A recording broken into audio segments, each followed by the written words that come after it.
안녕하세요. 김호준입니다. 김종대 의원이 귀순 북한 병사 상태를 브리핑하는 과정에서 의료진이 기생충 등 정보를 공개한 것에 대해 환자 인권을 권하며 문제 제기를 했습니다. 이에 환자를 수술한 이국종 교수는 모든 정보는 군 그리고 정보당국과 상의에 공개 결정된 것으로 비난은 부당하다는 반론을 했죠. 저는 각도를 좀 달리해서 이 문제를 봅니다. 과거 서구 제국주의가 동양에 대한 우월성을 확인하고 동양에 대한 지배를 정당화하기 위해서 동양을 비위생, 전근대, 야만의 이미지로 형상화했었죠. 너희들은 그렇게 미개하니 우리에게 당하는 게 당연하다. 오리엔탈리즘이라고 합니다. 환자 인권으로 표현된 김종대 의원이 느낀 불편함의 본질은 우리 남한이 목숨을 걸고 기순한 한 병사의 기생충까지 동원해서 북한에 대한 우월성을 확인하고자 하는 그런 졸렬함에 대한 것이 아니었을까.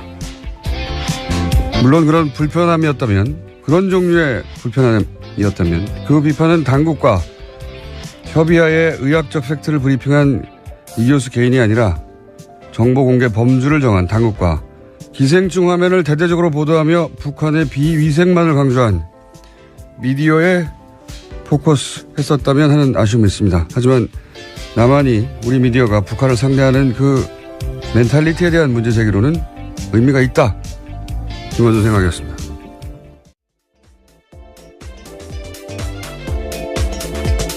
시사인의 김은지입니다. 네. 이게 이렇게까지 큰 논란이 될 줄은. 네, 계속해서 실시간 검색 순위에 있던데요. 여기 잠깐만 하자면, 왜냐하면 굉장히 예리하기 때문에 제가. 시간이 별로 없다고 하셨던 것 같은데요. 네, 이거 하다 끝내면 되죠. 네, 잠깐요. 네. 김종대 의원의 문제 제기가 이게 빛을 발하지 못한 이유는 프레임을 너무 좁게 잡았기 때문에 제가 보기에는 뭐냐면 환자 인권만으로 프레임을 잡았잖아요. 그러니까 의사가 직접 타겟이 되어버리는 건데 이렇게 생각해 보면 만약에 이런 정치적 상황을 완전히 배제하고 의학적으로만 동일한 상황이다. 그러니까 남한의 병사가 그 구역에서 똑같은 총격을 당해가지고 사경을 헤매는데 수술 과정에서 회복을 지연시키는 회충이 발견됐다. 이런 똑같은 상황을 남한 병사로 생각해봐요. 근데 우리 군 당국이나 정보 당국이 자 회충을 공개합시다 했을 것인가? 저는 안 했을 거라고 봅니다. 그리고 미디어가 그걸 크게 종편에서 기생충 화면을 집중적으로 띄웠을 것인가? 저는 안 했을 거라고 봅니다. 만약에 그렇게 했으면 그 남한 병사 그러면 향후 사회생활 어떻게 하라고 하냐 이러면 인권 문제나 사생활 보호 문제 당연히 나왔겠죠. 그러니까 그런 측면에서 인권을 이제 얘기한 거예요. 그렇게 생각하면 기생충 화면을 대문짝만하게 보도한 종편이나 보수매체의 졸렬한 의도나 제가 얘기한 그런 멘탈리티 문제가 있다. 그런 차원에서 지적의 의미가 있는데 이게 문제는 뭐냐면 이 사건은 그렇게 단순히 의학적인 케이스가 아니다. 여기에 북핵으로 대처하는 상황에서 기순한 북한 병사. 총격당해서 유독한 북한 병사를 살려내는 남한의 의술. 게다가 평판이 아주 높은 의사. 여기에 이제 남한보다 굉장히 열등하다고 비위생적인 북한을 알리기 좋은 기생충이라는 소재의 등장. 그걸 놓치지 않고 막 화면에 뿌려대는 종편. 보수 매체 이런 복합적 요소가 다 중첩되어 있거든요. 근데 그걸 단순히 환자 인권이라는 프레임으로 이걸 다 도파할 수가 없다 도저히. 게다가 그 상대는 평판이 높은 의사인데 대중이 설득이 안 되는 거죠. 프레임을 너무 좁게 잡았다는 건 그런 의미다. 저한테 문의를 하시기 바랍니다. 김종대 의원님. 자, 첫 번째 뉴스는 뭡니까? 네, 구속된 김관진 전 장관이 풀려났습니다. 어제 법원에서 열린 구속 적부심사에서 석방이 결정된 건데요. 구속 적부심은 피해자가 구속된 이후에 구속의 적법성과 필요성 등을 법원이 다시 판단하는 제도입니다. 댓글부대 관련 혐의로 구속된 지 11일 만에 그러니까 풀려나게 된 건데요. 관련한 판단을 한 법원 같은 경우에는 위법한 지시 및 공모 여부에 대한 소명의 정도, 변소 내용 등에 비춰볼 때 범죄 성립 여부에 대한 다툼의 여지가 있다라고 판단했습니다. 뿐만 아니라 김관진 전 장관의 주거가 일정하고 도주 우려나 증거인멸에 염려가 없다라고 판단했습니다. 이정열 저희 영장 해설 판사님이 나오실 찬스인데 오늘 수능. 예. 학부모신가요? 예. 하필 예. 자녀 수능이라 저는 운전 중입니다. 그래서 그렇다고 우리가 이게 포기할 수 없잖아요. 이 네, 아이템은. 방송을 듣고 계실 예. 수도 있겠네요. 대타 있습니다. 양지열 변호사라고. 예, 대단히 부족하지만 잠시 후에 요소를 또 해설하기 위해서 대타 양변을 연결할 예정입니다. 이게 소위 이제 적폐 수사에서 제가 알기로는 과거 누구였죠? 김경수 교수. 예, 김경수 교수가 이제 질병, 암. 예, 당시 암위기라고 이야기하면서요. 예, 암위기 질병을 이유로 구속 적부심을 요구했고 예. 그때 이제 안 됐죠. 예, 네, 기각됐습니다. 기각됐습니다. 증거인멸의 우려가 있다면서요. 예. 심지어 같은 재판부였습니다. 형사합의 51부요. 적폐 수사에서 소위 적폐 수사에서 구속 적부심을 요구한 자체가 처음이에요. 그걸 제외하고 질병 암위기라서 한 걸 제외하고 그냥 법리적으로 다퉈보겠다고 한 자체가 처음이고요. 예, 석방된 것도 당연히 그러면 처음이죠. 저는 왜냐하면 구속영장 자체가 굉장히 어렵게 보수적으로 떨어지고 있었거든요. 그러니까 구속영장까지 떨어졌는데 또 한 번 묻는 이런 사례가 없어요. 사례가. 그래서 저는 이걸 신청한 자체가 될 줄 알았나? 하는 생각이 들 만큼 이례적이고 떨어진 건 더 이례적이죠. 이상합니다. 대통령에게 보고하고 지시 받았다고 직접 얘기했는데 부하들은 또 구속됐거든요. 해설은 다소 부족하겠지만. 에이, 자꾸 부족하다 그러시는 건가요? 영장 실질심사를 안 해본 분이잖아요. 이분은. 네, 양변과 잠시 후에 해보기로 하겠습니다. 다음 뉴스는요? 네, 어제도 박근혜 전 대통령의 세월호 참사 발생 당시에 성형시술 의혹에 대해서 말씀드렸는데요. 또 다른 성형시술 내용에 대해서 SBS가 추가로 보도했습니다. 세월호 실종자 수색이 난항을 겪을 때도 참사 이후 처음 대국민 사과를 발표할 즈음에도 박근혜 전 대통령에 대한 성형시술이 이뤄졌다라고 특검이 판단하고 있다라는 겁니다. 시점은 5월 12일과 13일인데요.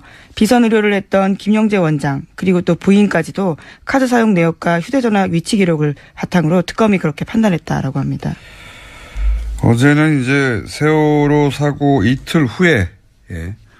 적어도 이틀 후에는 시술을 한 것이 거의 분명해 보인다는 게 특검의 조사 보고서였는데 그게 공개됐고, 저는 개인적으로는 세월호 사고 당일도, 예, 미용과 관련된 일정이 있었다라고 보는 것이 그때 일정을 비워두고 있었고, 미리. 네, 수요일 날 네. 일정이 없었습니다. 그리고 미용사에게 전날 오지 말라고 통보해 두었고, 그렇다면 사전에 예약된, 그리고 그로부터 9일 동안 미리 일정이 안 잡혀 있었고, 사전 예약된 어떤 미용 관련 일정이 있었을 거라고 강력히 추정하는 바 있고, 지금 추가적으로 나온 것은 이제 그 이후에 거의 한 달여간 수색을 하고, 그리고 이제 사실 그 당시만 되돌아가 보면 전 국민이 이제 화면을 지켜보며 혹시 추가 그렇죠. 굉장히 충격받고 슬퍼하고. 그다음에 오늘은 수색을 한다. 유가족들 인터뷰하고. 그리고 이제 길에 나가서 뭘 사질 않는다. 사람들이 저녁에 술을 안 마신다. 이럴 정도로 그런 상황이었는데 계속해서 수술을 했다는 거죠. 예. 네, 5월 한 달에만 비선의사 부부가 최소 5차례 방문했다라는 것이요. 특검의 판단입니다. 이해할 수 없습니다. 저는 정말.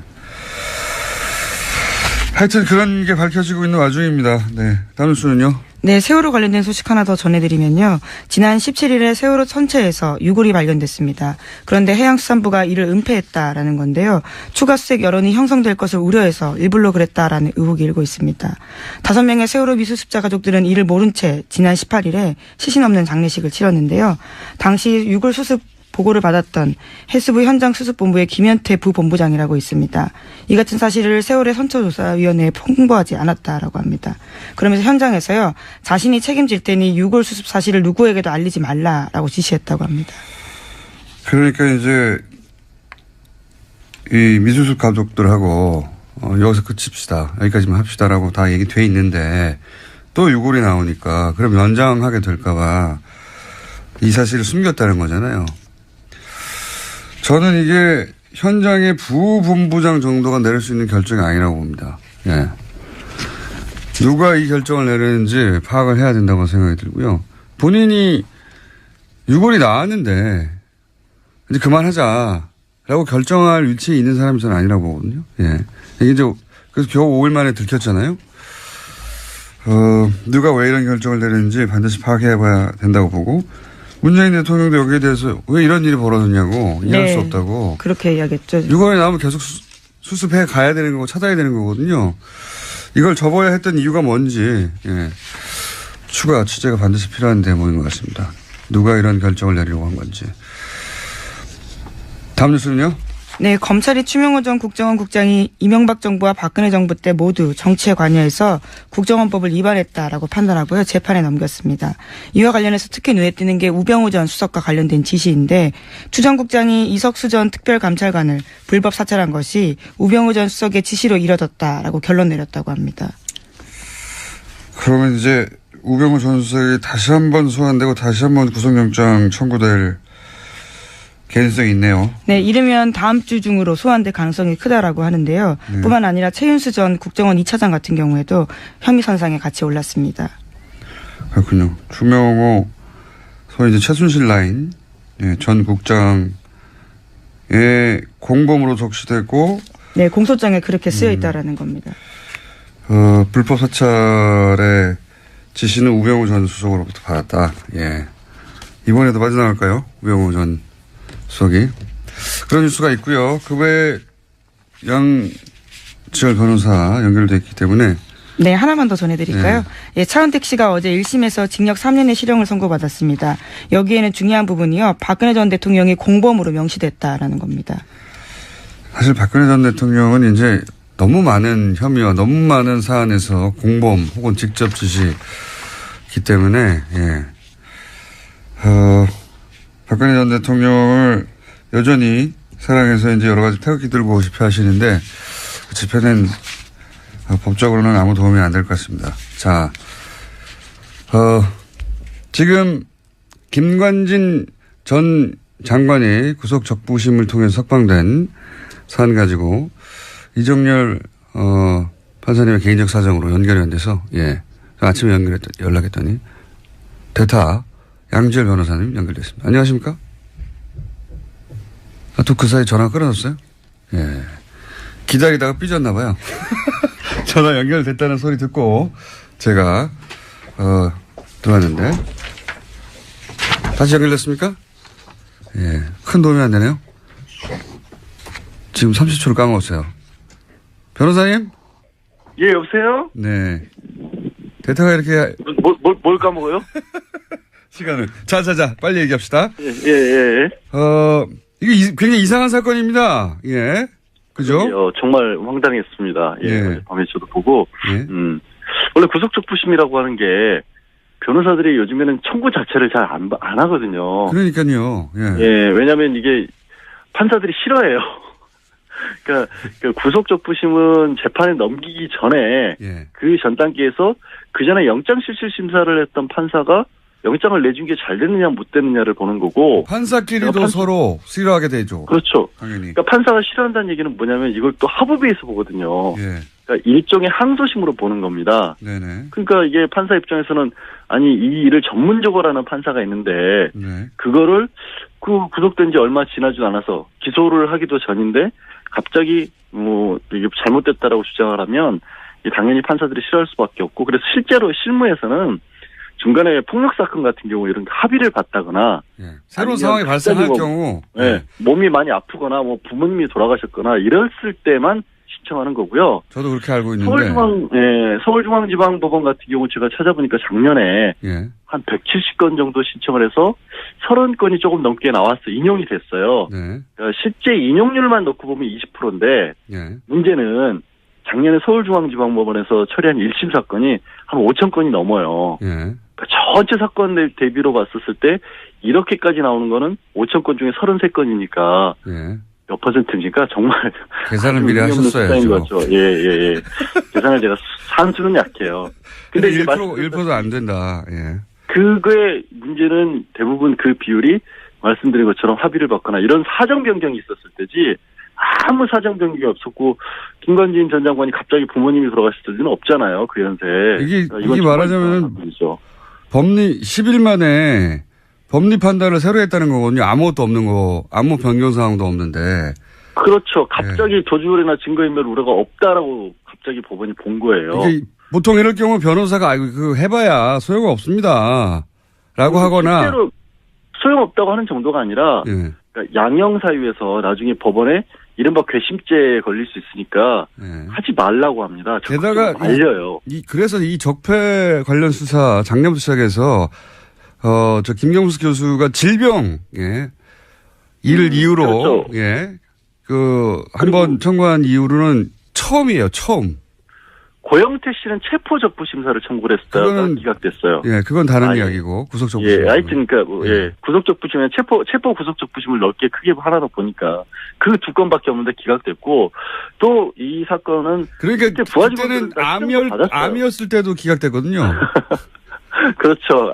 뭐 기억하시겠지만 갑자기 이렇게 다 지우고 모자 쓰고 나타났잖아요. 눈썹도 없애고 이런 상황에서. 그러니까 정말로 애초에 날 구속시키면 안 된다라는 걸 강력하게 보여줬는데도 구속시켰고 이후에 또 진단서까지 첨부를 해서 정말 심각한 상태라고 했는데 결국에 안 풀어졌거든요. 그러니까 구속이라고 하는 것 자체가 2008년 이후에 급속도로 줄어들었어요. 그러니까 구속이 줄어드니까 구속에 대해서 적부심사 청구하는 일은 정말로 줄어든 거죠.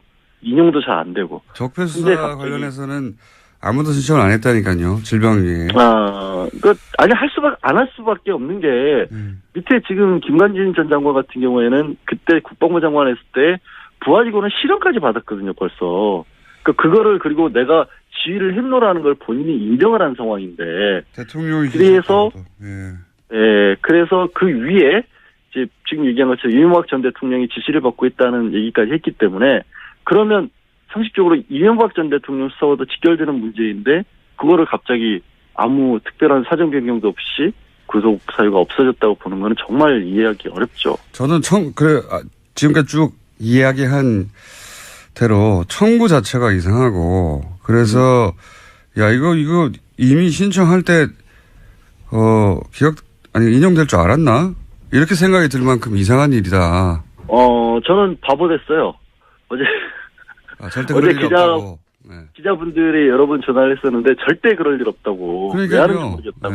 저도 그렇게 알고 있었는데 더 깊이는 양 변호사님께서 대답할 수준이 안 되기 때문에. 아니 새벽에 지금 전화 걸어서 뭐 하는 짓입니까 이게. 판사를 안 해보셨기 때문에 기본적인 사항은 충분히 저희가 이해했습니다. 저도 그렇게 생각하고요. 예. 네. 알겠습니다. 예, 대타 고생하셨고요. 스튜디오에서 꼭 뵙겠습니다. 감사합니다. 네, 고맙습니다. 자, 오늘은 위가 많습니다. 빠르게 이어가지고 또 짧게, 그것마저 알려주면 리얼미터 권순정 조사 분석실장 나오셨습니다. 안녕하십니까. 네. 네. 빨리빨리 가죠? 네네. 숫자 딱딱딱. 네, 대통령 지지율이 다시 올랐습니다. 1.5%포인트 오른 73.1%고요. 부정평가는 22.3%입니다. 60대 이상 TK 보수층에서 상당히 많이 올랐어요. 60대 이상 TK 같은 경우는 50%대였는데 60%대 올랐고요. 보수층 같은 경우는 이제 북핵 이후에 상당히 많이 빠지면서 부정평가하고 긍정평가가 많이 떨어졌는데 지금 초박빙으로 좁혀졌습니다. 그래서 전반적으로 봤을 때 지난 한 주 지나면서 구여권 지지층이 재결집 조짐을 보이고 있다. 그렇게 봐야 될 것 같습니다. 일간으로 봐도 71.5, 73.3, 72.8 이렇게 올 하수 이렇게 변했습니다.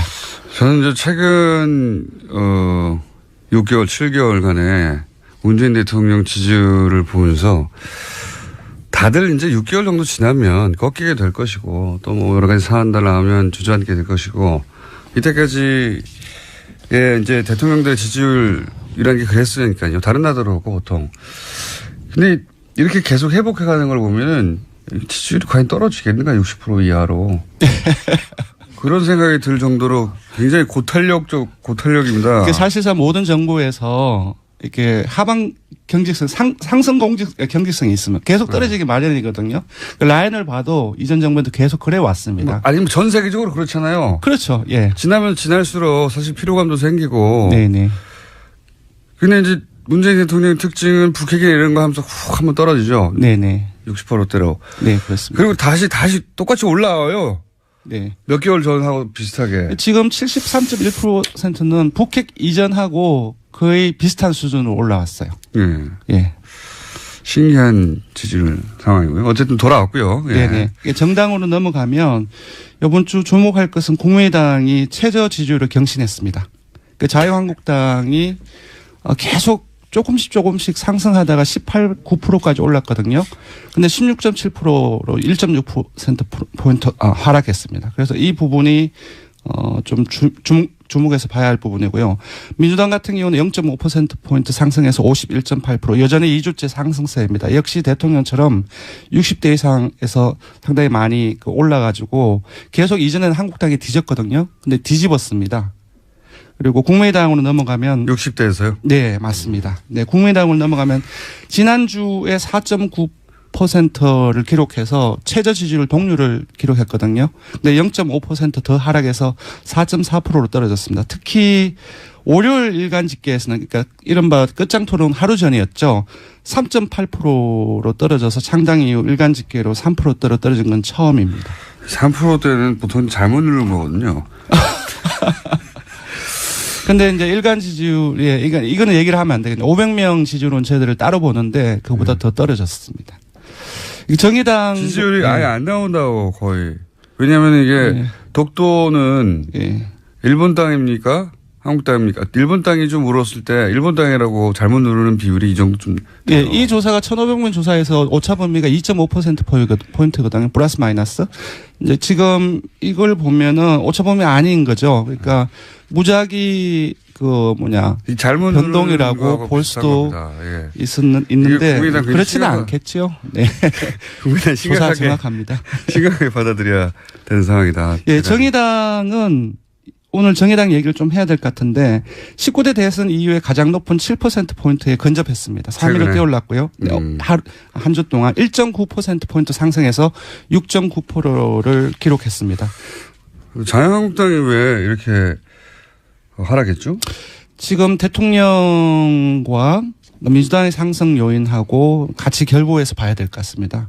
국민들께서는 국가기관인 국가정보원에서 그 돈을 상납이나 수수하고 그것도 사적 유용을 썼다는 것이 상당히 크게 분노를 하고 있는 것 같고요. 그거는 이제 중도층, 진보층뿐만 아니라 9월 북핵으로 떨어졌던 보수층이나 TK 아주 전통적인 야권 지지층에서도 뭐랄까 상당히 많은 문제의식을 느끼고 있지 않나. 이것이 또 계속 확대 생산되고 있지 않습니까? 이 부분이 가장 큰 것 같습니다. 자유한국당에서는 이제 11명이 새로 합류한 것에 대해서 굉장히 의무부여를 많이 했는데 그 효과가 생각보다 크진 않고 바른정당이 빠져나간 것도 바른정당이 미치는 타격 정도가 생각보다 크지 않고 그러네요. 네, 바른정당은 지금 빼먹었는데 0.1%포인트 하락해서 5.6% 횡보했습니다. 근데 여기서 자세히 봐야 될 것은 TK에서 19대 대선 이후에 한국당에 거의 3분의 1 또는 4분의 1 수준까지 밀렸거든요. 처음으로 TK에서 절반 이상으로 한국당 지지율 절반 이상으로 넘어섰습니다. 오히려 TK에서 바른정당의 지지율이 올라가고 있다. 맞습니다. 네. 언더독 효과인 것 같기도 불쌍하잖아요. 네. 정치라는 게 이렇게 복잡합니다. 그러니까 지금 TK에서 많이 빠졌는데 빠지는 과정 속에서 민주당으로 가고 그 과정에서 바른정당 쪽으로도 일부 가지 않았나 알겠습니다. 자, 이번에 간단하게 그것만 알려주마 항목을 정한 것은 포항 지진 직후에 수능을 연기했는데 그때 말들이 많았죠. 예, 일부 논란이 잘했냐 있었습니다. 못했냐 한번 짚어봤습니다. 압도적이었습니다. 잘했다는 응답이 83.6%였고요. 잘못했다는 응답은 12.8%에 불과했습니다. 자유한국당 지지층은 오차범위 안이긴 하지만 그래도 자유한국당 지지층에서도 잘했다는 응답이 우세했거든요. 자유한국당 지지층을 포함하면 모든 지역 연령 정당 지지층 이념 성향에서 잘했다는 인식이 압도적으로 높거나 대다수로 나타났습니다. 자유한국당 지지층에서는 48.8% 대 42.4%로 잘했다는 응답이 더 많았습니다. 자유한국당 지지자들은 문재인 대통령이 뭘 해도 미워서 그래요. 네. 밉잖아요. 그런데 이제 80대 이상은 80% 이상, 보수층도 60% 이상이 잘했다는 응답을 하고 있습니다. 예. 그렇군요. 60대 이상에서도 81대 13인데 네. 자유한국당 지지자들 입장에서는 거의 비슷하군요. 예. 네, 그렇습니다. 왜냐하면 60대 이상이 조금 더 넓지 않습니까? 자유한국당 지지층에 비해서. 네. 아니, 이건 뭐 자연스러운 것 같아요. 네, 원래 그렇습니다. 내가 미워하면 뭘 결정해도 미운 법이니까요. 네. 자, 조사 개요 불러드리겠습니다. 예, 이번 주 중 조사는 TBS 의뢰로 이번 주 월요일부터 수요일까지 전국 19세 이상 성인 1,515명을 대상으로 했고요. 유무선 전화면접 자동응답 방식으로 실시했고 표본 오차는 95% 실수 중 플러스 마이너스 2.5%포인트였습니다. 응답률은 5.7%였고요. 현안 조사는 TBS 뉴스공장 의뢰로 어제 하루 동안 실시했습니다. 성인 511명을 대상으로 실시했고 표본 오차는 플러스 마이너스 4.3%포인트였습니다.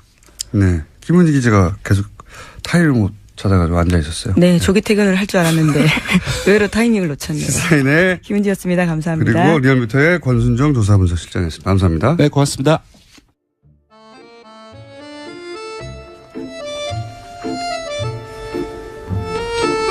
배우자 둘. 자, 거의 없어질 뻔하다가 어느 날 폭발하고 욕만 먹다가 어느 날 칭찬이 쏟아지고 예, 굉장히 이상한 코너입니다. 더불어민주당 안민석 의원님 나오셨습니다. 예, 올백 맞았습니다. 수도권 내리사선 안민석 의원입니다. 무슨 말인지 좀 더 여쭤보기라고요. 자유한국당 김성태 의원님 나오셨습니다. 예, 김성태입니다. 전국의 59만 수험생 여러분의 수능 대박을 응원합니다. 또 그분들 방송을 지금 들을 수가 없어요. 그렇기 때문에 그 아이들을 위해서 1년 동안 헌신하신 학부모 여러분들 노고에 깊이 치아를 드립니다.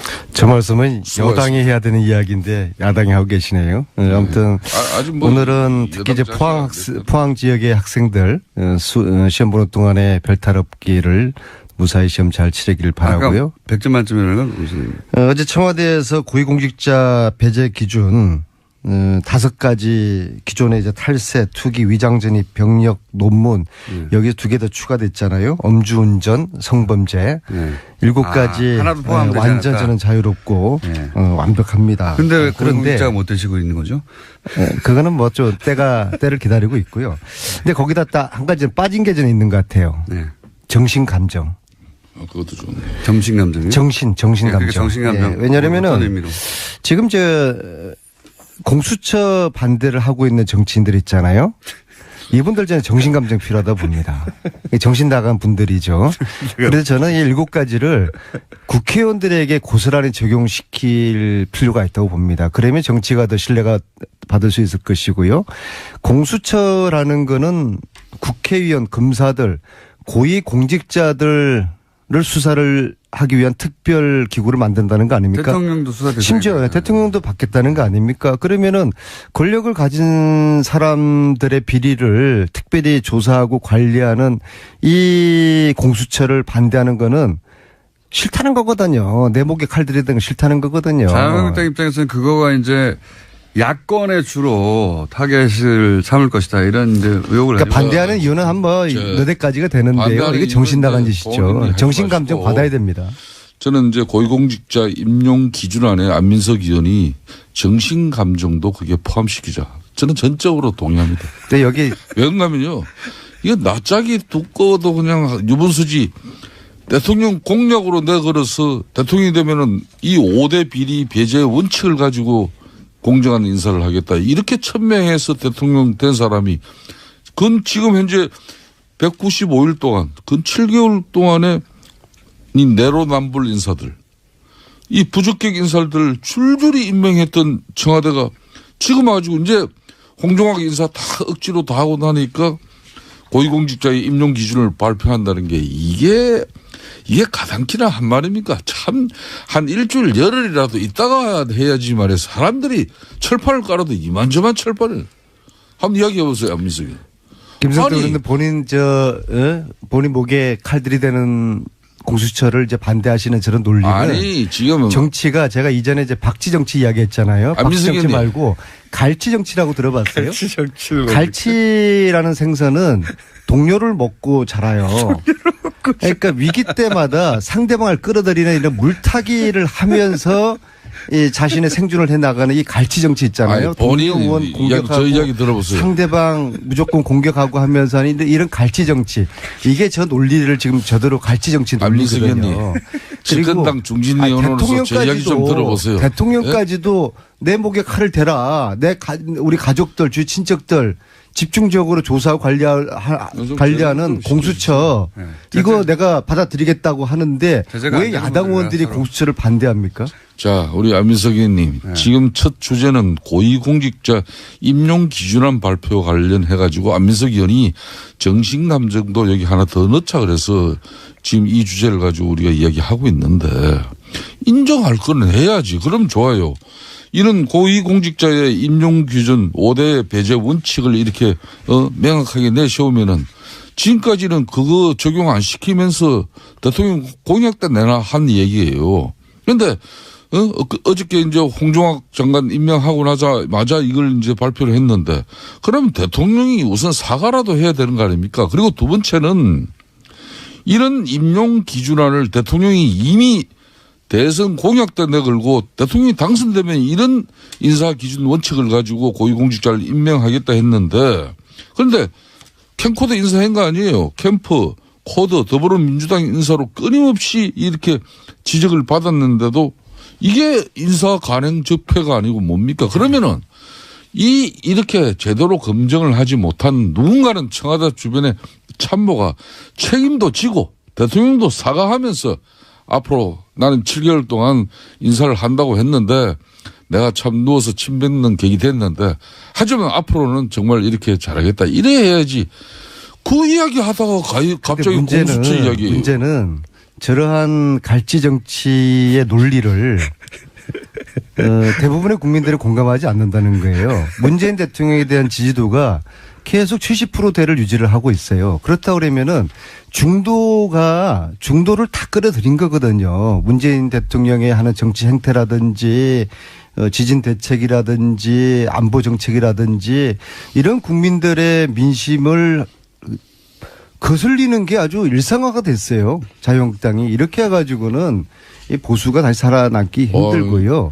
공수처를 반대하면은 솔직히 우리가 지연제가 많으니까 공수처 이거 신설되면은 우리 자한당 국회의원들 중에서 살아남을 사람들 절반도 안 될 테니까 이게 두렵다. 이거 좀 살려달라. 차라리 우리한테 물밑에서 하소연하고 선처를 부탁하면은 인간적으로 좀 그래도 좀 봐주기라도 하죠. 근데 지금 그 이야기를 지금 말씀이라고 하세요? 자기들 지연제가 들춰질까봐 공수처 반대하면서 청와대 뭐 대통령 직속 제1급 수석 이런 비서관 반대 논리를 대는 청와대 정무수석도 지금 현재 이제 특히 김관진 전 장관 안보실장 풀려난 거 있어가지고 저는 오늘 이 아침에 붕괴를 금치 못하겠어요. 저는 김관진의 구속으로 최순실의 이 무기 쪽에 이 화산이 폭발되지 않을까를 기대를 했거든요. 왜냐하면은 제가 받은 제보 중에서 김관진 안보실장이 합참의장을 마치고 2009년, 2010년 2년을 안민석 의원님은 딸들과 가족들과 함께 워싱턴에서 2년을 본인이 살아요. 왜 전병헌 정무수석이 청와대 제1급 참모로서 아주 많은 그 비용이 필요하거든요. 무속 수사가 되고 있는데 대해서는 왜 한마디 저렇게 또 물타기를 하시네요. 네? 잠깐만 제 이야기하고서 말씀. 아니 내가 아까 내 이야기를 합니다. 자, 저 굉장히 지금 아주 지금 사법 말을 막으신 이유가 뭐죠? 저렇게 자기네들 마음에 들지 않으면 김관진 이야기 하고 난 다음에 듣고 난 다음에 이야기를 하세요. 면수석부터 이야기하는 겁니다. 새로운 정보인 것 같아서 이 얘기만 듣고. 그래서 그 2년 동안에 김관진 안보실장이 그 2년 동안에 그 생활 비용을 외국의 방산업체에서 후원을 했다는 제보를 제가 받았거든요. 자, 그러면 간단해요. 그러면은 2년 동안에 김관진 실장이 무슨 돈으로 그 생활비 많은 비용을 미국에서 2년 동안 그건 계좌 조사하면 금방만에 나오는 것이죠. 2년 그래서 동안에 미국의 방산업체로부터 말하자면 생활비를 받았다. 아마 4인 가족이 워싱턴에서 2년 동안 살았으면은 아마 100만 불 이상 정도는 썼을 거라고 보거든요. 과연 그 돈을 김관진 안보실장이 개인 돈으로 쓰지는 않았을 것 같은데 그 제보에 의하면은 방산업체가 후원을 미국의 방산업체. 받았다. 예, 그 미국의 제보거든요. 방산업체가 나중에 우리나라에 무기도 파는 업체입니까? 그래서 이게 최순실하고 저는 연관이 된다 보거든요. 왜냐하면 저는 최순실이가 문화계 농단, 체육계 농단 하면서 결국엔 돈을 빼먹은 거 아닙니까? 이건 사실 무기에 비하면 끈값이죠. 돈을 사랑했던 진짜 대통령 최순실이가 과연 무기에 손대지 않았을까? 손대지 않았을까요, 공장장? 손댔을 거라고 저는 그렇게 가정을 하거든요. 예, 그래서 이러한 연계고리가 2009년, 2010년에 김관진이의 미국에서 생활비 이것을 이제 검찰이 쉽게 그런 들여다볼 수 있는 거 아니에요. 그렇게 될 수 있는데 그게 이제 지금 이걸 기대를 했었는데 풀려나면서 어렵게 풀려난 게 이게 저는 단순하게 뭐 도주 우려가 없다. 이건 정말 지나가는 개가 웃을 일이고요. 구속시킬 때는 도주 우려가 있다고 해서 구속시켜놓고서 풀어줄 때는 도주 우려가 없다. 시키세요. 저는 그런데 이 방송이 맨날 더 큰 이유가 있을 거라고 보는 것이죠. 이건 새로운 정보니까 들어보고요. 새로운 정보. 이게 아무리 자, 지금 현재 재판부는 기울어진 운동장에서 재판을 하고 있는 방송을 사람이 이재용 재판을 하다가 저한테 들켜가지고 주장을 계속 바뀌었던 그 이모라는 부장판사가 지금 우병우를 지금 하고 있지 않습니까? 재판부의 현실이 지금 이렇습니다. 아니, 저분이 그래서 재판부의 이런 행태를 잘 들여다볼 필요가 있어요. 자, 오케이. 자, 김성태 의원님 말씀 한번 해보세요. 하고 싶은 말씀 해보세요. 제가 이렇게 한 2년 가까이 우리 안민석 의원님을 지켜보면은 본인이 의혹 제기하고 본인이 이렇게 문제를 야기한 부분에 대해서 검찰이 또 제대로 수사해가지고 또 이렇게 구속적부심에서 이렇게 구속이 이루어지면 뭐 검사나 판사 칭찬하고 또 판사가 그걸 이렇게 기각하면은 또 재판부 그냥 욕하고. 자, 이런 것도 사법부의 판단 자체를 갖다가 우리가 존중해줘야지.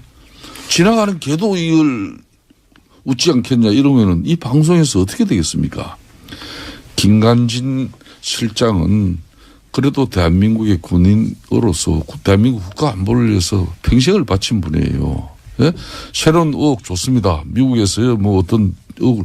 그 의혹은 다시 대한민국 검찰에 제보를 받은 게 있으면 제공을 하세요. 제공을 하셔가지고 당당하게 또 검찰이 수사를 해서 잘못이 있으면은 또 처벌을 받을 수 있도록 하면 되는 것인데, 근데 대체로 제가 요 근래 이렇게 보면은 안민석 의원께서 제보를 받고 요 근래 의혹 제기하는 부분은 거의 헛발질이에요. 예? 김광석 씨 부인 서모 씨 건도 그것도 헛발질된 거고 대한민국 국민들이 다 알죠. 예? 그 애도 저는 너무 많이 알지만은 방송 관계상 또 괜찮습니다. 이야기해보세요. 또 뭐가 있는지. 자, 최순 씨 진실은 신만이 아는 것이죠. 그러니까 아까 이제 고위공직자 저를 검찰에 고발해야지 쓸데없이 권익위원회 권익위원회인가 인권위원회 왜 검찰에 고발하세요. 검찰에. 그 안철수 의원도 왜 최순 씨 보고 검찰에 안민석을 고발하라고 그러세요. 그러니까 안철수 의원이 그렇게 한동안 또 두 분의 간의 관계를 개선하기 위해서 왜 전부 고소를 취하했어요.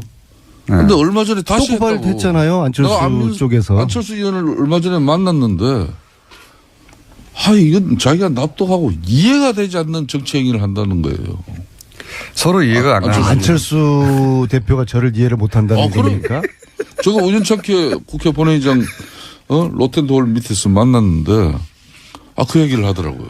그래서 제가 하는 이야기는 말 한마디 최순실 재산 환수 몰수 특별법 국민당이 소극적이다라고 이야기를 한 그것이 안철수 쪽에서 저를 검찰에 고발할 만한 그런 문제입니까? 그렇게 하면은 국회의원들 그냥 밤낮 고발 당하는 것이죠. 제가 이야기한 거는 국민당에서 아무런 액션이 없으니까 소극적이라고 이야기를 한 건데, 근데 작년 11월 달에 자신들이 그 특별법을 당론으로 발의했다고 그러더라고요. 공장장. 알고 계셨어요? 지금 그 얘기는 몇 번이나 하셨기 때문에 아무도 몰라요. 예. 아무 일도 하지 않았으니까. 안철수 그래서 소극적이었다고 이야기한 것이 검찰에 고발을 당할 그런 사안입니까? 자, 세 번째 검찰 고발을 당하고 있어요. 안철수 측으로부터. 자리 좀 바꾸세요. 자 그러면은 앵커를 시키고 안철수 대표 개인이나 정당 간에나 고소고발은 최대한 자제해야 되는 다른 정당과 국민의당 통합 얘기도 잠깐 해봐 주시면요. 1, 2당의 입장에서 이 지금 3, 4당 간의 통합 논의에 대해서 어떻게 보십니까? 기본적으로 저는 남의 집안일에 이러쿵저러쿵 하고 싶은 생각은 전혀 없지만요. 항상 해왔죠.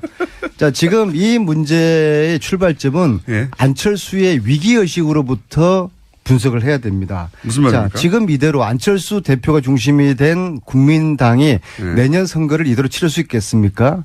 전패할 거예요. 전패하고 되면 지방선거 이후에 안철수는 설 땅이 없는 겁니다. 정치 완전히 물러나야 되거든요. 그런 위기감에서 안철수 대표가 지금 좌충우돌 하고 있는 겁니다. 자, 자한당하고 바른당하고 국민당은 뿌리가 틀리잖아요. 여기에 통합, 연대 그런 이야기들을 막 아직 하고 5분 있는데요. 남았고요. 평상시대로 5분 가지고 한 10가지 정도 얘기할 수 저는 있습니다. 어쩌면은 안철수 대표가 보수 정당을 기반으로 해서 추후에 대권 후보에 대한 구상을 하고 있을 것이다. 그런 얘기도 있습니다. 그래서 빅텐트, 자한당과 바른정당까지 묶어서 후보가 되려는 그러한 욕심을 가지고 있을 것이다. 지방선거에서 자유한국당이 잘 안 되면 네네. 자유한국당에서 이제 대선 후보가 없구나 생각해서 나오는 분들과 이제 또 저는 여기 대해서 여기 대해서 국민당 내부의 호남 출신들은 택도 없는 소리라고 하거든요. 그래서 네. 제가 볼 때는 국민당은 이미 심리적으로 분당이 돼 있는 상태입니다. 네. 자, 이제 아니. 자, 그러면 자유한국당 입장에서 그걸 어떻게 바라봅니까? 우리 아내님이 지난주는 좀 집권당 중진위원으로서 이렇게 품격과 품위도 지키시면서 했는데. 요즘 디거넛 엘리간스. 그러니까. 이 스탠스는 제가 유지하고 있어요. 한 주 만에 또 이 사람이 확 변했어요. 180도로. 김관진 어? 풀려나니까 제가 제정신이겠습니까? 그러니까 이게 말이 됩니까 이게? 아니 그러니까 김어준 공장장님. 그렇지 않아도 이 기울어진 제가 운동장에서 김관진 방송을 다시 하는데 집어넣을 겁니다. 정신 상태가 저렇게 불안정하고 안 좋을 때는 방송력이 출연시키지 마세요. 예?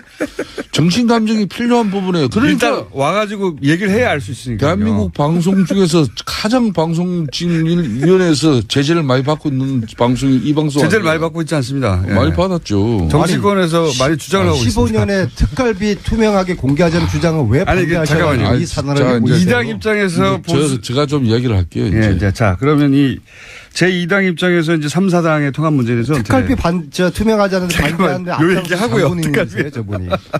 안민석 의원께서 혼밥이다 뭐다 해가지고 예. 안철수 대표를 공개할 때마다 제가 대려 방송에서 균형성이나 공정성 때문에 본의 아니게 안철수 대표 변론도 많이 했지 않습니까? 근데 오늘은 제가 한마디 하겠어요. 일정 부분 어찌 보면은 안민석 의원 말씀에 동의가 되는 건데 안철수 대표가 국민의당과 바른당이 통합하면 지방선거에서 제2당으로 등극한다는 것은 이건 한마디로 아직까지 꿈을 꾸고 있는 거죠. 정치는 살아있는 생물이고 현실인데 선거 승리를 위해서는 정치는 수단과 방법을 가리지 않습니다. 그렇지만은 그 안철수 대표께서는 정치 공학적인 발상이 과연 이 안철수 대표가 이야기하는 새 정치였는지 그건 되묻지 않을 수 없는 것이고 지난 5선 동안 이 새 정치를 뭐 이렇게 지향하면서 이렇게 정치권에서 활동을 했지만은 이 시간 5년이면 길입니다. 대통령 임기 5년이에요. 그런데 안철수 대표는 5년 동안 보여주지 못했어요. 내가 MB 아바타입니까? 뭐 이런 정도의 아직 그 정치의 큰 틀을 벗어나지 못하고 있는데 그렇다고 해가지고 지금 안민석 의원이 속한 민주당은 국민의당을 늘 해치하는 같은 정당이에요. 그래서 결정적일 때는 어떻게 꼬시는지 하여튼 결정적인 도움을 받아내요. 그럴 때는 heb시 정당이고 우리는 행제 정당이고 협치요. 별 이야기를 다 하면서 또 이런 방송에 나와서는 저런 이야기를 하면은 내가 안철수라 그래도 민주당 사람들은 믿지를 못하는 것이고 차라리 뭐 적지만은 바른정당하고 뭐 이렇게 통합이라도 해서 좀 기반을 갖춰보려고 하는 그 처절한 몸부림에 너무 큰 비난을 하지 맙시다 우리가. 안철수 대표와 국민당하고는 저희들은 구분해서 봐야 된다고 보고요. 하여튼 남의 집안 이야기 그만하고요. 저는 왜 그 새누리당과 남의 집안 얘기만 하시지 당시에 않습니까, 저하고 같이 15년도에 이맘때 예결위 간사를 함께 했잖아요. 네. 왜 특수활동비를 좀 줄이고 홍준표 대표 특수활동비 공개하자는 이야기를 그 주장을 왜 반대했는지 하고요. 홍준표 대표 역시도 지금 갈치 정치를 하고 있는 겁니다.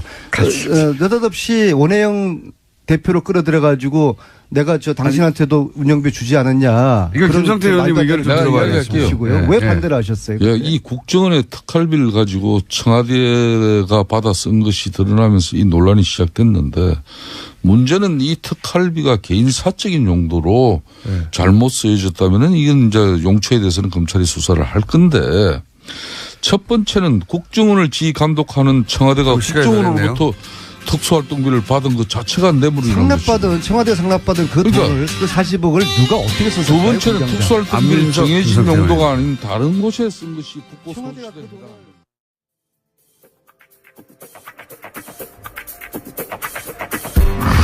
정치 구단입니다. 네, 이 코너의 제목들이 많이 나오고 있죠. 예, 요즘도 계속 오고 있습니다. 박지원의 무한도전도 있고요.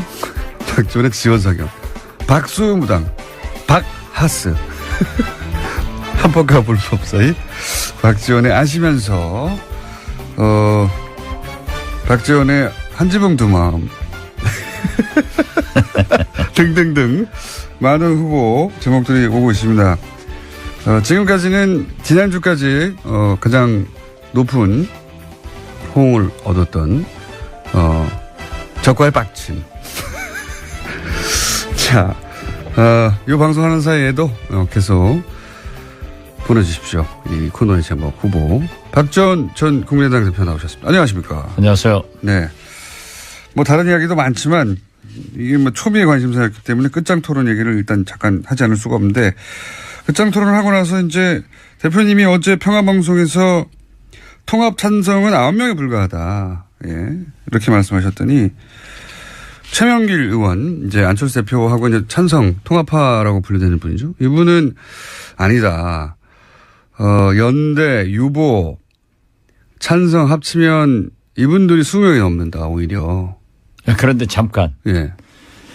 이 공장장께서는 네. 이 방송에 출연시켜 놓고 네. 그냥 안철수 국민의당을 분당시켜 버리려고 하는 그 기도를 잠깐 중단하고 예. 그래도 집권 여당 또 문재인 대통령이 잘하는 것은 박수를 쳐야지만은 예. 잘못하는 것은 야당으로서 지적도 해야 된단 말이에요. 물론이죠. 그러니까 오늘 바로 먼저 주세요. 네, 알겠습니다. 저한테. 네. 그러지 않으면 제가 공장장을 해임합니다. 제가 해도 되죠. 네. 해임은 안 되겠지만 어쨌든 먼저 하고 싶은 말씀 그래도 하십시오. 굉장히 하고 싶구나. 대표님이 해임을 결정하신다고 이제 해임이 되는 게 아니니까. 네. 제가 방송 허락했으니까 그 정도 권한은 가지고 있어요. 알겠습니다. 예. 그러는 걸로 하고. 산들바람은 불어도 봄날은 갑니다. 예, 그런 셈 치고. 예, 문재인 대통령이 지금까지 잘해 왔는데 뭔가 마음에 안 드시는 저는 문재인 호에 빨간불이 들어오기 시작했다. 지지율 거꾸로 올라가고 있는데요. 어쨌든 글쎄요. 뭐를 보신 겁니까? 지금 말이죠. 예. 지금까지 너무 잘했기 때문에 인사에서 그렇게 잘못했지만은 카바가 됐어요. 네. 그런데 지금 보시면은 네. 오늘 예. 전병헌 정무수석의 구속영장 청구. 예. 어제 김관진 장관의 석방. 예. 이런 건 벌써 적폐청산에 빨간불이 들어오기 시작하는가 하면은 예. 지금 이 지역 밑바닥을 가면 예. 최저임금 예. 인상 문제로 식당 등 자영업자들이 부글부글 끓고 있어요. 예. 또 비정규직. 특히 나는 깜짝 놀란 게 문재인 정부에서는 이래서는 안 됩니다. 예. 세월호 6호를 찾아놓고 예. 미수습자 5 가족이 장례식 할 때까지 예. 숨긴 거. 예. 이건 완전히 도덕성에 그거 굉장히 잘못된 결정. 굉장히 잘못됐습니다. 근데 문재인 정부. 그래 배신감을 느끼고요. 자꾸 네. 제 말을 꺾지 마세요. 예, 알겠습니다. 홍종학 중소벤처기업부 장관 그 문제가 있던 것을 네. 임명해놓고 가로놓게 인사 7대 원칙이다. 예. 여기에 지금 발표한 것 역으로 해봐도 해당될 사람이 거의 없어요. 그런데 예. 더 가관은 문재인 대통령이 대통령으로서 말씀 조심해야 됩니다. 보세요.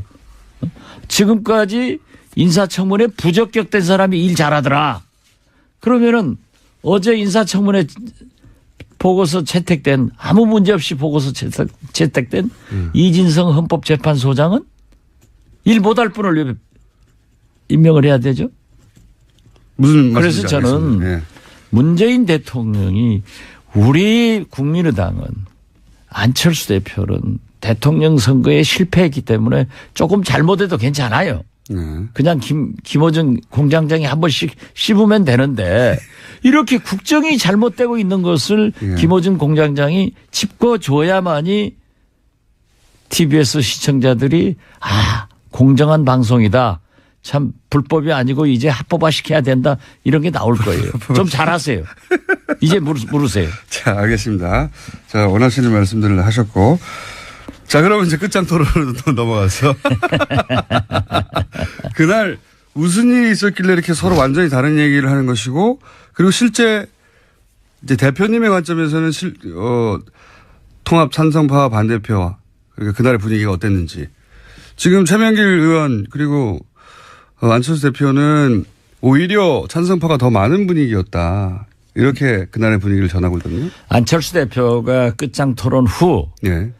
김동철 원내대표의 정리가 네. 사실 좀 양측을 네. 만족시키면서 봉합하는 훌륭한 정리를 했어요. 네. 배려하는 차원. 네. 그렇기 때문에 이 안철수 대표보다 한 말씀 하시라고 그러니까 대표가 정리 잘했다라고 하면서 자기 자신도 그랬어요. 원내대표가 정리 잘했다. 자기가 들어보니까 완전히 9분은 통합을 찬성하고 좀 중립적 이치에서 이러지도 이런 말 저런 말 양비론적 양실론적 얘기한 사람도 있고 반대한 사람들이 약간 많다. 약간 이런 많다. 얘기를 했어요. 약간 많다. 그런데 그게 이제 안철수 대표의 현장에서 그렇죠. 그리고 대체적으로 저도 여기 가지고 있습니다. 저도 이렇게 다 기록을 했어요. 그날 무슨 말이 나왔는지. 네, 제가 대변인을 수십 년 한 사람 아니에요. 또 이 수첩을 보면은 누구든지 떱니다. 이렇게 하기 때문에 이걸 내가 기록을 했는데. 저 수첩을 딱 열면은 많은 사람들이 떱니까? 그렇죠. 김어준 총수도 떨 게 많아요. 조심하세요. 그런데 대체적으로 전부 반대를 하고 또 대표가 계시고 뭐 사실 이체면 저체면 또 인간 정치 만사에 그런 게 볼 수 있잖아요. 면전에서도 조심하고. 그렇기 때문에 통합은 반대한다. 그렇지만은 연합연대 같은 것은 해볼 수 있지 않느냐. 그리고 정책연대나 이 평화 개혁연대도 서명 작업을 안 했으면 좋겠다. 평화개혁연대라고 하는 것은 천정배 의원과 정동희 의원과 그리고 대표님이 대표님이 이제 이런 식으로 통합은 안 된다라고 생각하는 분들의 모임인 거죠. 그렇죠. 그러한 것이 이제 태동은 아직 안 했어요. 서명만 하고 있지. 그렇기 때문에 몇 분 정도가 합류합니까? 만약에 본격적으로 시작하면 상당히 많이 할 것 같아요. 절반이 넘습니까? 그리고 어제 또 안철수 대표가 서명에 불을 질러줬어요. 뭐라고 질렀어요? 왜냐하면은 정당은요. 물론 당원 원외 지역 위원장들 모두의 공동체죠. 그렇지만 정치는 원내 중심으로 하게 돼 있습니다. 오직 분리했으면 안철수 대표가 그런 얘기를 했겠어요. 재신임 투표하자고? 의원총회는 의사결정 기구가 아니다. 누구 말 맞다나 그것이 더 훨씬 많다고 하면은 왜 그 얘기 했겠어요. 그러면서 의사결정 기구는 당무회의나 또는 전당원 전당대회다. 전당원 투표에서 재신임 묻겠다 이런 얘기를 그렇죠. 했던 거요. 그게 옳지 않은 거예요. 정당은 의회 정치입니다. 대의 정치입니다. 그렇기 때문에 항상 원내 중심으로 정치가 하게 돼 있고 의원총회가 최고의 의사결정 기관이 되는 거예요. 이것을 무시하고 아니 유리했으면 안철수 대표가 왜 의원총회에서 결정됐지 않냐 이렇게 얘기를 하지. 의원총회는 의사결정기구가 아니니까 뭐 원외 지역위원장들도 얘기 들어보고 원외 지역위원장이 훨씬 많죠. 우리 국민의당은 고작 해봐야 40명 지역에서 당선된 사람이 26? 7밖에 안 되잖아요. 원내는 40명밖에 안 되고 네. 원내는 뭐 100몇십 명 되니까 그렇죠. 예, 거기서 묻자. 예. 그럼 왜 그렇겠어요? 예, 그러니까 의원총회에서 분리했으니까. 절대 다수가 통합은 말하지 마라. 그 대신 평화정책연대도 서명 작업하지 마라. 이런 거였어요. 이걸 갖다가 훨씬 통합에 찬성하는 사람이 많았다. 그러면 거기서 결정됐다고 주장을 해야지 왜 오늘 원외지역위원장 회의를 해야 되고 또 당원 투표를 하자. 당원 투표는 그게 없어요. 의견을 참작할 뿐이지 전당대회에서 결정하게 돼 있어요. 사실 그 말은 2년 전에 안철수 대표가 사실은 지금 대표님이 하신 말씀은 2년 전에 안철수 대표가 당시 문재인 민주당 대표에게 했던 얘기입니다. 그때 굉장히 혁신전대하자. 그다음에 뭐 여러 가지. 그런데 공장장은 밤낮 문재인 대통령만 편드니까 그건 불공정 방송이고. 아니 제 말은 그 말이 아니라 안 되지. 안철수 대표가 본인 그때 당시 문재인 대표가 똑같은 상황이라 말씀드리는 겁니다. 문재인 대표가 똑같은 상황이나 말씀드리는 게 아니라 제시를 투표하자고. 문재인 대통령한테 유리하고 안철수 대표를 까기 위해서 하는 거지 뭐. 안철수 대표가 그때는 전당원 투표로 재심을 묻는 거에 대해 묻자고 하는 문재인 대표의 제안에 대해서 그런 게 어딨냐고 지금 방금 말씀하신 대로 했었거든요. 네. 예. 근데 이제 거꾸로 상황이 바뀌어서 본인이 전당원으로 그 말도 자료를 저한테 줘서 제가 얘기를 하면은 이 청취자들이 이해를 하는데 공장장이 얘기하니까 또 저 사람 안철수 깐다 하는 거야. 2년 전엔 전반대 상황이었는데 이제 그게 생각이 안 나신 것 같아서 제가 환기시켜 드린 거고요. 그거 하나 적어주세요. 내가 유효 적절하게 의원총회에서 한번 깔게.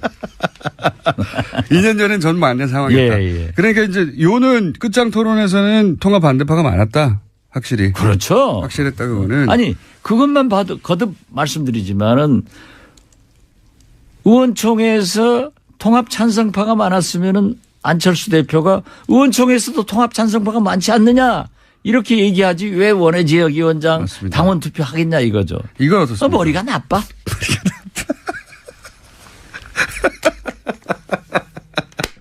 그래서 어떤 전응하라고 하시더니. 한국당에 이런 얘기가 있더라고요. 난 확인한 건 아니까 실명을 안 쓰는데 어떤 분이 친박을 바퀴벌레라고 했대요. 그러니까 그 해당자의 부인이 예. 그 말한 사람 부인한테 F킬라를 사다 줬대. 홍준표 대표 말씀하시는 거죠? 나 홍준표라고 안 했어요. 홍준표는 이 고소를 잘해요. 그런데 우리도 이유식 하나 사와야 돼요. 이유식이요? 왜요? 예. 젖좀 떨어지게. 지금 통합론을 주장하는 사람들의 논리가 그렇다는 얘기죠. 예. 구상유치 말씀하셨으니까 예. 거기 이어서. 그렇죠. 예. 나는 안철수가 아직도 우유 냄새가 구상유치하다는 게 난다. 아니라 예. 젖 비린내가 난다. 예. 어린 아이들. 그래서 이유식 하나 싸우려고. 이유식. 진짜로 안철수 대표 사퇴론도 비등합니까? 이런 보도도 있던데. 몇 사람이 얘기했어요. 그건 몇 사람 정도만. 예. 예. 저도 좀 심하게 얘기했는데 저도 반성합니다. 어떻게 당대표를 의원총회 여러 의원들 앞에서 왜 그렇게 거짓말하냐. 왜 이렇게 진실성이 없느냐. 신뢰성이 가지면 지도자가 아니다라고 공격을 한 것을. 거짓말했다는 건 뭘 의미하는 겁니까? 안철수 대표가 저희들을 만나서 저만 아니에요. 정동영, 조배숙, 천정배 다 만나고 저하고 전화하면은 통합하지 않겠습니다. 이렇게 얘기를 해놓고 또 한 거예요. 그런데 그 전날 점심을 박주선, 김동철, 주승용, 박지원, 송기석 비서실장 배석 거기에서도 갑론을박하다가 통합 연합 소리를 하지 않고 연대에 대해서는 한번 해보겠다 하는 식으로 얘기해서 그것도 하지 마라. 연합이나 연대라고 하는 것은 정치를 하다 보면은 자동적으로 되는 거다. 예를 들면은 적폐청사는 민주당과 연대를 해서 MB를 구속시켜야 되고 박근혜는 됐으니까 또 방송법 같은 것은 문재인 대통령이 민주당이 약속한 건데 정권 잡아서 안 하고 있고 힘으로 MBC고 KBS고 모두 누르려고 하니까 지금 문제가 되고 있지 않느냐. 그래서 제가 맨 처음에 주장했던 대로 190석의 의석을 개혁 벨트로 구성해가지고 법과 제도에 의한 개혁을 했으면 성공했을 건데 저는 그런 의미에서 적폐청산도 피로증 오니까 적을 국소화해서 몸통만 잡아넣어라 했는데 김관진 장관 열흘 만에 석방돼 버리니까 보수층에서는 이제 그걸 가지고 오늘부터 공격할 거예요. 또 이 특수활동비만 하더라도 그렇게 막 벌려나가니까 자유한국당에서 검찰에서 특수활동비도 법무부 장관에게 상납했다. 갖다 썼다 하는데 그건 좀 성격이 달라요. 제가 법사위원이니까 잘 아는데 그런데 그러한 것으로 구실을 잡으니까 막 증폭이 되잖아요. 뭐가 거짓말이라는지 제가 여쭤서 여기까지 얘기가 왔는데 어떤 거짓말을 했다는 겁니까? 거짓말 하지 마라고 하셨잖아요. 안철수 대표한테. 누구한테요? 아, 그러니까. 예. 무슨 거짓말을 했다고. 그날 점심 먹으면서도 분명히 통합 안 한다고 했는데 또 그렇게 한다. 해놓고 3시간 있다가 기자들한테는 통합이 살 길이다. 또 오늘 아침 지금 바로 직전 모두 발언에서도 통합으로 간다. 이렇게 하면은 신뢰성이 있느냐. 지도자가 거짓말하고 신뢰성을 잃으면 지도자가 아니다. 왜 그러냐. 이행세가 애매한 거를 그냥 듣고 싶은 대로 들은 게 아니라 정말로 안 한다고 했다가 확실하게 다시 한다고 금방 바꾸는 겁니까? 그렇죠. 그걸 정동영 의장도 지적을 하고 조배숙 의원도 지적을 하고 들은 사람들은 다 지적했어요. 그래서 내가 분명한 워딩으로 안 한다고 했나요? 그렇죠. 안 하겠습니다. 박주선 의장한테 제가 어떻게 하든 주승용 의원한테 어떻게 하든 다 안 한다고 했다. 이게 최소한 대사람이 안 한다고 했다는데 또 그렇게 나와요. 나와서 자기가 통합을 안 한다고 얘기한 것은 대표 경선 때 TV 토론에서 한번 했고 유승민 대표가 합표정책 호남 탈피해야 된다 하는 것에 대해서 그런 식으로 하면 통합 안 한다 얘기했다는 거예요. 그 사람을 앞에다 두고 병신을 만들잖아요. 제가 병신 될 사람이 아니잖아요. 그래서 그렇게 하지 마라. 그런 얘기를 저도 심하게 했기 때문에 한겨레 신문에 그냥 제목으로 뽑혔더라고요. 요는 박지원이가 따지니까 이 안철수 얼굴이 불그랗게 해가지고 안절부절했다 하는데 분명히 사석에서는 안 한다고 했는데 말을 바꾼다 이런 말씀인 겁니까? 그렇죠. 그러니까 안 한다겠다 하고 안 한다겠다 하고 이게 도대체 뭐냐. 그런데 몇 의원들이 물론 안철수 당신이 그대로 나가야 된다. 잘하고 있다. 끝까지 해라. 하고 지지 발언을 하는 김중노 의원 같은 분도 있었어요. 네. 그런 분도 있겠죠. 그분의 소신이에요. 네. 나는 그분이 나쁘다고 절대 안 해요. 네. 그렇지만은 어떤 분들은 나와서 우리 당이 잘못되고 있는 것은 안철수 리더십 때문에 그런다. 당신이 나가야 된다. 당신만 당대표를 나가면은 우리 당은 다 잘 되게 돼 있다. 당대표를 그만두면. 그렇죠. 이런 얘기입니까? 그런 얘기를 하고 지금 그 통합의 전제가 이런 게 있어요. 한국당과 죄송합니다. 바른당과. 자꾸 한국당하고 한다고 하니까 자꾸 입이 붙어요. 그걸 의심이 그쪽으로 음모가 되고 있어요. 결국은 바른정당과 대표님 의심하시는 건 한국당하고도 나중에 할 거다. 그렇죠. 보수대 통합을 요구하고 말하고 있으니까 바른정당과 우리 국민의당이 통합을 하면은 지지도가 20%. 배로 돼서 20%가 돼서 2등 당이 된다. 그래서 우리 최경환 의원 같은 사람이 나와서 그런 얘기를 해요. 어떻게 그게 되느냐. 저는 구상유치하다. 그래서 제가 그 표현을 쓴 거예요. 우리 국민의당 바른정당이 통합해서 20%가 나오려면은 최소한 우리 지지 기반인 호남에서 40 내지 50%가 나와야 된다. 통합했다고 해서 대구에서 영남에서 다른 지역에서 20%가 나오겠느냐. 갑자기. 네, 그렇기 때문에 이것은 생각할 수 없는 거다. 정치는 수학이 아니에요. 과학이 아니에요. 의사가 수술하는 게 아니에요.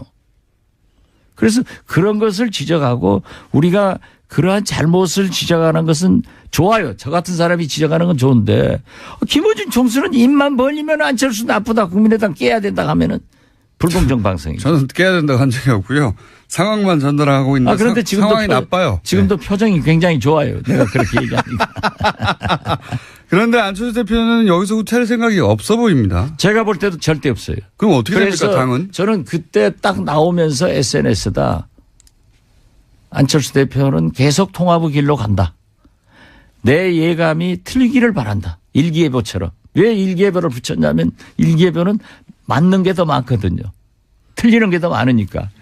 그런데 내 예감이 딱 맞았더라고요. 아무래도 저는 점쟁이해야 될 것 같아요.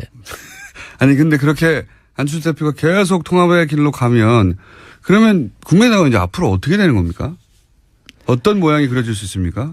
그 통합의 길이 옳지 않기 때문에 평화개혁연대에서 서명을 박차를 가하기로 했고. 그래서 많은 사람이 서명했어요. 국민들에게 기자회견을 해서 밝히고 네. 원외 지역위원장들이 오늘 3시에 또 비공개 토론을 하지만은 원외 위원장들이 참여한다는 것을 우리가 말렸거든요. 네. 말렸는데 확대해 나가겠습니다. 그러면 결국은 지금 박지원 대표님과 손정배 의원과 정동영 의원이 주축이 된 거기도 예.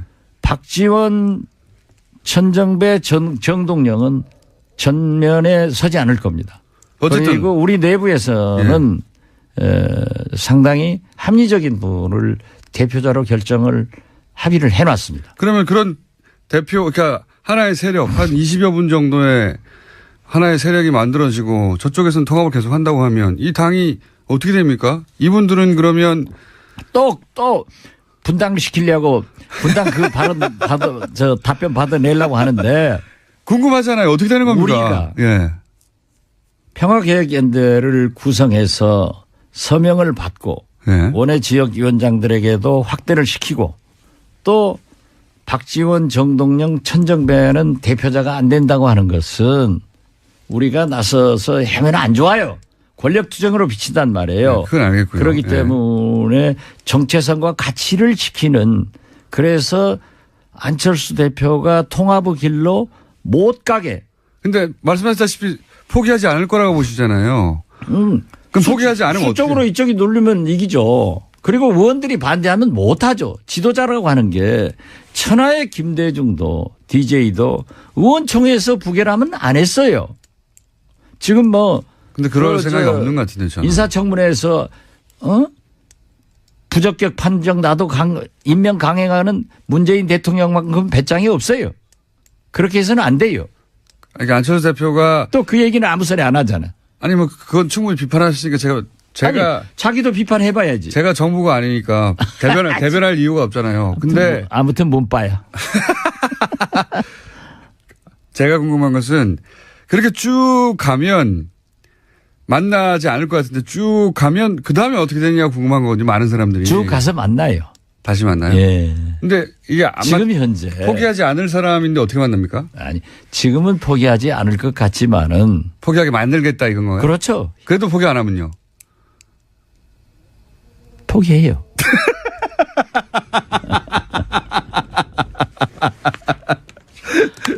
그렇게 질문하니까 불공정하다니까. 아니 다들 그렇게 궁금할 수밖에 없잖아요. 이쪽은 포기 안 할 것 같고 이쪽도 이게 우리가 지금 생각해 보니까 네. 이 바른정당, 한국당, 우리 국민의당이 이 면에서는 정책 연대가 가능할 것 같아. 김어준 공장장 퇴임 촉구 결의안. 퇴임 촉구 결의안. 결의안을 받고 퇴임하지 않겠습니다. 그러면 국민 뜻을 저버리는 거지 뭐. 자, 그 다음이 어떻게 되는지 궁금한데 그 다음은 사실 그 다음은 예. 그 다음이 있는 거예요. 그 다음이 이게 오늘 있는 수능 거죠. 시험 보지만은 1년 내 보는 게 아니잖아요. 예.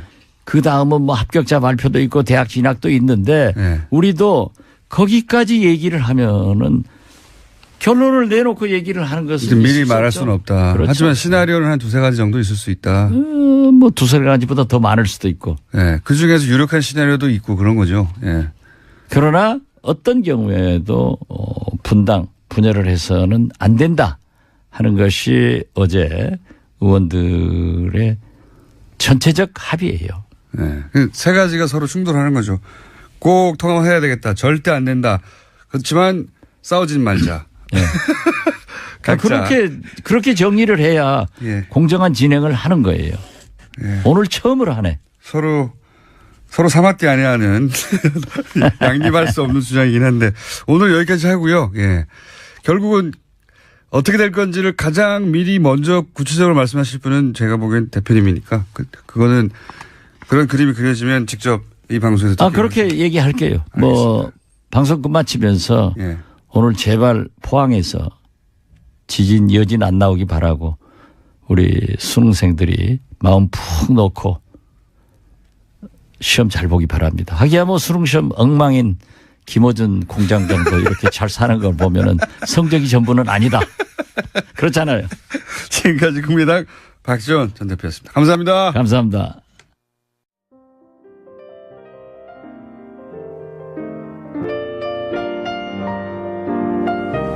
불친절한 AS 박지원 대표 코너명 중에 한 가지 눈에 확 띄는 게 있어서 소개해드리면 박지원의 육아일기.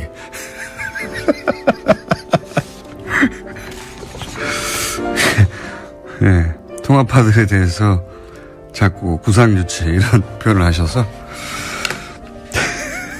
이유식을 보내야 한다고. 그래서 육아일기란 문자가 왔고요. 그리고 촌철살인이네요. 일주일치 이걸로 한번 가보겠습니다. 육아일기. 그리고 양 변호사님에 대한 문자도 많았고 많았지만 소개하지 않겠습니다. 그리고 내부자 둘에 대한 문자도 물론 많았습니다. 평상시와 마찬가지로 욕 문자가 많았고요. 하지만 희한하게 다 알아듣겠어요. 이런 문자도 많습니다. 예. 두 분의 오디오를 좌우로 분리해달라는 얘기도 많고요. 예. 각자 혼자 말하는데 왜 동시에 나와요? 뭐 이런 얘기도 있고, 예. 그 코너의 성격입니다, 원래. 예. 그리고 이제 온천, 하와이 보내줘라, 사장님. 예. 그런 얘기 많네요. 예. 이런 문자는 저희 사장님한테 직접 보내주세요. 그리고 이제 고3 수능 관련해서 수험생들아 답안 다 쓰고와 이런 문자. 예, 훌륭한 메시지네요. 예. 답안 다 쓰시고 오시기 바랍니다. 여기까지 하겠습니다.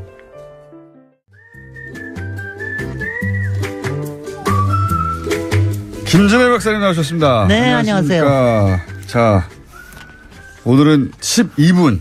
예. 왜 시간을 재고 그래? 초조하게. 주어진 시간을 확인하고 다른 시간, 왜냐면 우리가 한 번도 주제를 시간 내에 끝내본 적이 없기 때문에. 아니, 괜찮아요. 여운을 남기시면 아마 다들 공부하실 거예요. 네. 지난주에 이제, 쭉 이어진 이제 권력자와 건축 얘기하다가 네. 트럼프까지 왔어요. 트럼프까지 왔는데 트럼프 얘기하려니까 역시 지진이 터지더구만요.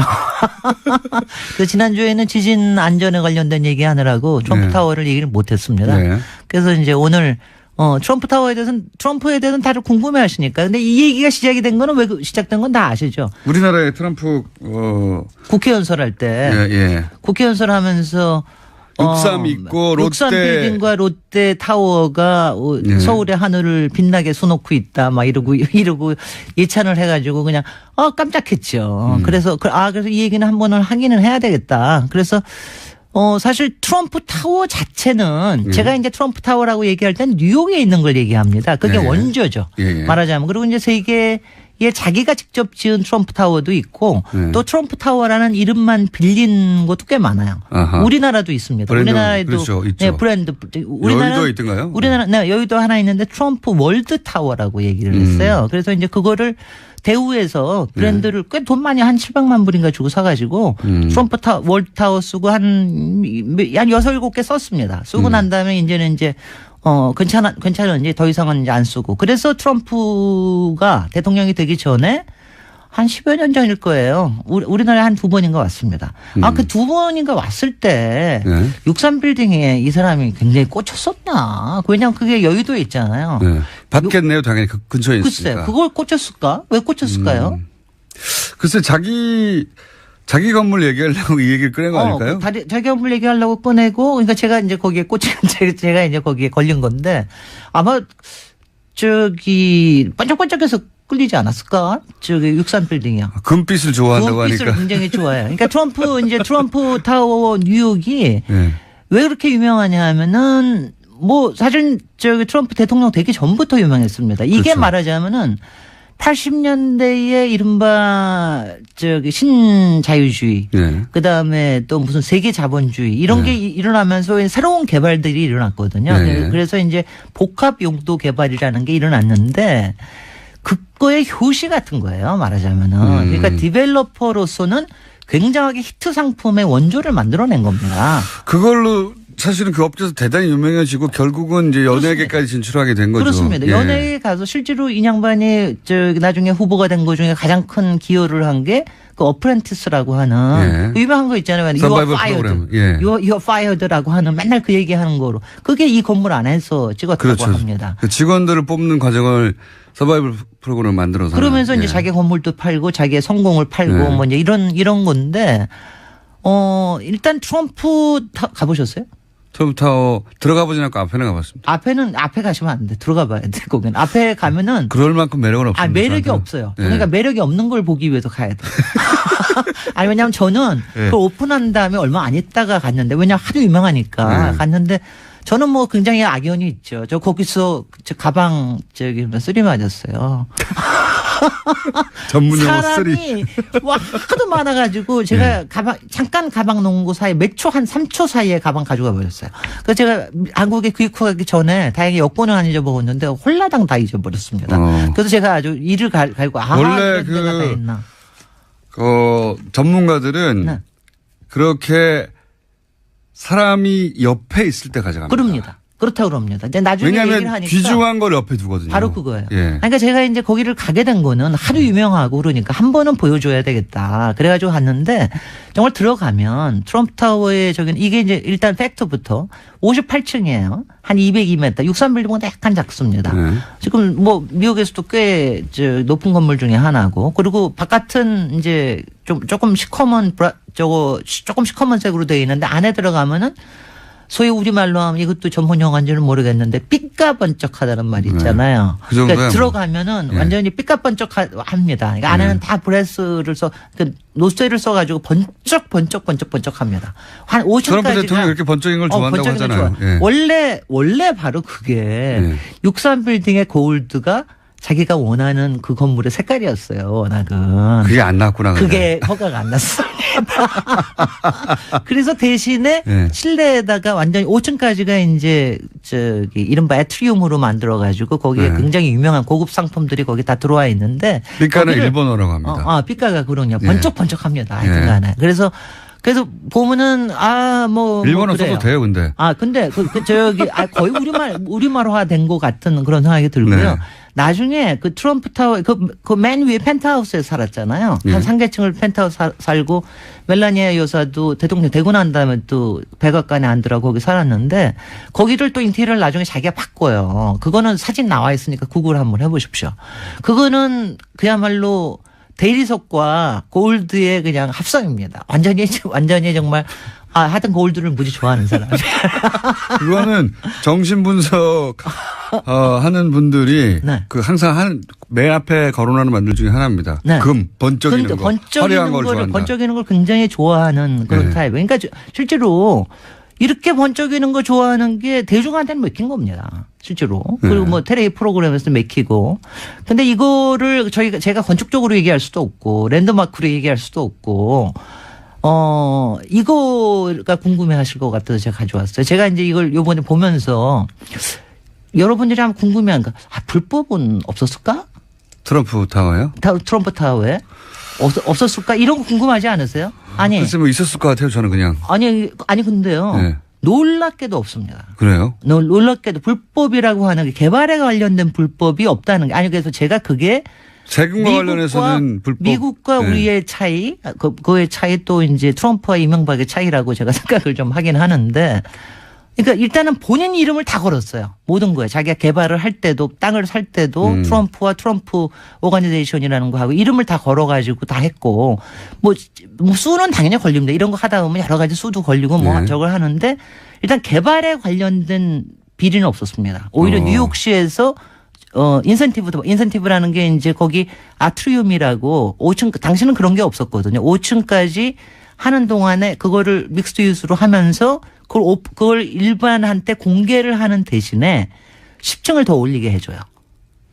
이런 건 많이 하지 않습니까? 그걸 보고 인센티브라고 그러는데 그거를 받기도 하고 그래서 그것도 잘했어요. 주상복합의 원조와 같은. 주상복합 조금 더 고급스러운 주상복합 그리고 네. 여기도 이제 주상복합의 원조 그다음에 남해동 가지고 원래 개발이라는 게 남해 땅에 남해동 가지고 하는 거예요. 그러니까 개발 아닙니까? 그러니까 대단한 디벨로퍼로서의 상징이 된 겁니다. 맞습니다. 그리고 또 그걸로 하나는 유명해졌어요. 미국에서. 그걸로 굉장히 왜냐하면 이게 80년 제가 보면은 80년대에 새롭게 등장하는 부동산 도시개발에 관련된 거의 원조격이에요. 수완가로 굉장히 유명해졌습니다. 그러니까 건물이 유명해졌다기보다는. 건물은 뭐 저기 예. 미학적으로도 도시적으로도 별로입니다. 예. 근데 이제 불법은 없었을까 하고 찾아보니까 그런 불법은 없는데 그렇다고 그러니까 불법이 아니라 범법은 좀 있었을 것 같지 않으세요? 불법하고 범법은 좀 다른 거니까. 있었습니다. 있기는 있었습니다. 근데 여기서 이제 트럼프의 저기가 나옵니다.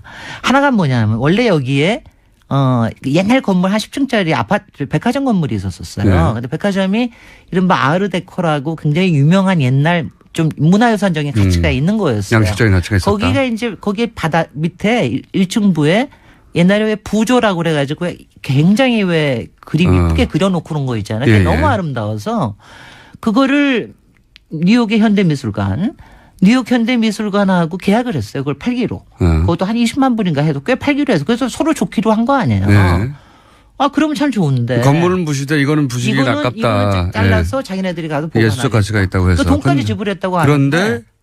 그런데 그냥 파괴해버렸어요. 그거를 알고도 그거를 왜냐하면 그거 하다 보면은 일단은 생각보다 예산이 훨씬 더 많이 든다는 이유. 그걸 잘라내는데. 그다음에 그거 하다 보면은 기한이 늦어진다는 이유. 그래가지고 그냥 그걸 파괴해버렸어요. 알면서도. 네. 그래가지고 뭐 현대미술관에서 트럼프적이네요. 정말 트럼프 같지 않아요? 그냥 이 사람 부셔버리는 사람입니다. 따져가지고 이익이 이쪽에서 높으면 네. 이쪽의 손해나 이쪽의 상실 이런 건 관심이 없는 거죠. 그리고 또 하나 얘기가 뭐냐면은 여기가 왜 아트리움 자체가 일반 대중들이 이용하는 대신에 10층을 더 올리게 해줬잖아요. 네. 근데 그걸 하면은 굉장히 미국에서는 그게 레귤레이션이 아주 많습니다. 그런데 이거를 사적인 용도로 계속해서 자기네들을 이용하고 그랬다고 그래서 뉴욕시에서 몇 번 또 고발이 당했습니다. 그건 공공을 위한 시설이라고 공공을 했는데. 위한 시설을 사적으로 이용한다. 이것도 참 트럼프답죠. 그죠?